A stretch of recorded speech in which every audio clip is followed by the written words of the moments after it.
So in a new children's book, a young child learns about being an ally. It's a lesson which is increasingly necessary in today's world. Yeah, so joining us this morning is Dr. Sileo, psychologist and co-author of Pride and Joy, a story about becoming an LGBTQIA plus ally. So good morning, doctor. Thanks for being here. Good morning. Thank you for having me. It's great to be here. Sending over the book too. Took a look at it. This is a picture book too. So what? I guess first and foremost, what ages did you intend the book to be for? Because it's a really early lesson and so important. Right. The book is geared for 4 to 8-year-olds, but some of my older kids also enjoy reading the book. But it's young as 4. So tell us what the book is about. So the book tells a story about Joy, who loves her brother, who's the best cookie baker ever. And while she's waiting for him, she witnesses him being bullied because he's gay. And this bothers her. And she says, I want to take action. I want to help. So she learns about becoming an ally. And she decides with a group of her ally friends to bake Pride and Joy cookies to raise awareness and funds for her brother Noah's teen center. But when the bully shows up at the bake sale, she realizes that being an ally also means using your words as well. Yeah, it's a real powerful message, right? But given what we're seeing kind of play out in the country, where books are being yanked out of certain libraries in certain states, right? Some may argue, doctor, about exposing a child to these kind of messages early on. So let me get your take on that. Yeah, I mean, the book banning and, challenge books is a really sad time. I mean, this is nothing new. It's just been growing exponentially. And I'm concerned because, with books that, 41% of books that were challenged or banned had LGBTQ content.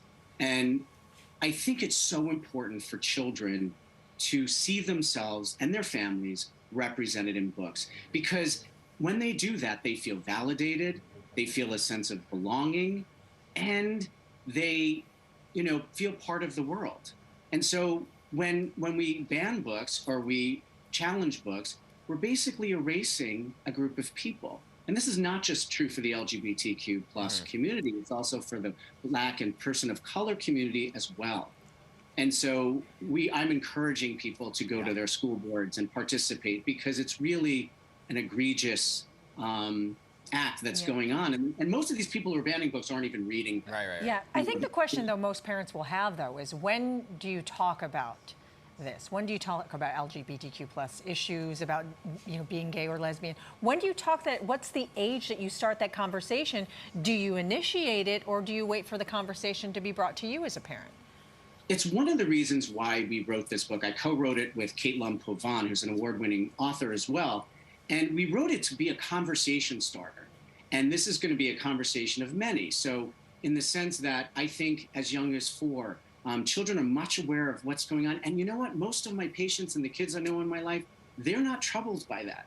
They're accepting of that. So using my book as a tool to open up conversations. In the back of the book, there's back matter for parents and caregivers on how to foster allyship in their children, as well as there's discussion questions that you can give to your children before, during, and after reading this book. So I think books should always be, especially around certain topics, read together and collaboratively, just in case there's questions that come up.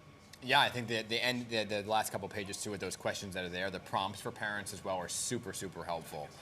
Great, thank you. I'm glad that they are.